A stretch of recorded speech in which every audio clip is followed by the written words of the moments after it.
नौशरो फिरोज़ में अवां खे ख़बर ॾींदा हलूं। Bureau chief Faisal Bhatt ji report मुताबिक़ नौशरो फिरोज़ पुलिस जी मंशात फरोशन खिलाफ़ कार्रवाई। मंशात फरोश आसिफ अली शाह के गिरफ्तार करे केस दाख़िल कियो वियो। नौशरो फिरोज़ पुलिस सैयद मुजाहिद शाह मौला में कार्रवाई करे शहर में चरस हेरोइन आइस ऐं आफीम सप्लाई कंदड़ सैयद आसिफ अली शाह के गिरफ्तार करे केस नौशरो फिरोज़ थाने ते दाख़िल करे छॾियो आहे। उन मौक़े ते SHO सिटी असद नबी खिची चयो त IG सिंध गुलाम नबी मेमन जो हुकुम आहे त सिंध के मंशात खां पाक करणो आहे। उन सिलसिले में असां नौशरो फिरोज़ में मंशात फरोशन खिलाफ़ कामयाब कार्रवाई करे रहिया आहियूं। असांजो अज़म आहे त नौशरो फिरोज़ के मंशात खां पाक कबो।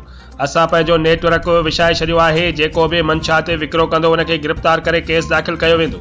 असां शहरनि खे अपील था कयूं त असां सां तावन कयो जीअं समाज जो दुश्मन अनासरनि खिलाफ़ कामयाब कार्रवाई करे सघूं।